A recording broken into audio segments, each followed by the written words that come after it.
Yan, magandang araw mga kabayan. Ayan yung mga pinamili nating manok. Kinatay na nila.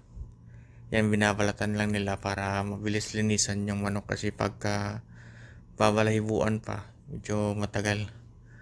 Kasi mayroong mga balahibo ng mga maliliit na mahirap tanggalin sa manok. Yan yung pangalawang manok. Nasa timba na rin. Katay na rin yan. Ito yung, yan, dalawang piraso yun nandyan sa isang timba na yan. Bali, 4 na manok yung binili namin para sa birthday ni Waida. Yan, hinahatak pa nila. Pinagtulungan pa nilang hatakin yung balat. Nahirapan silang hatakin.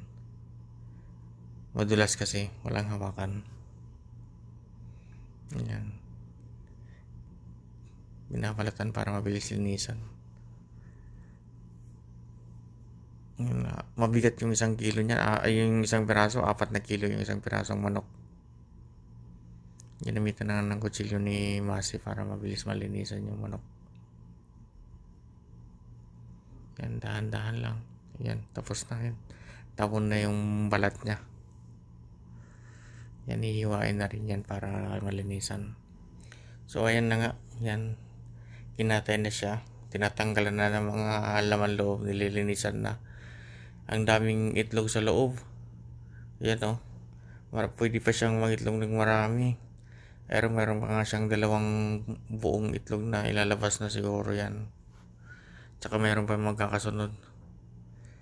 Yan. Masasarap din yung mga itlog na yan ng mga kal na yan. Kahit hindi pa nakalabas yan. Ilalagay mo lang yan at tsaka masarap yung kainin. Yan, tulong-tulong sila. Ako lang yung taga-video. Yan o. Tanggalan ng laman loob. Tapos tapon na yung laman loob kasi mahirap linisin. Yan, tinanggalan na ng ulo ni Masi yung isa.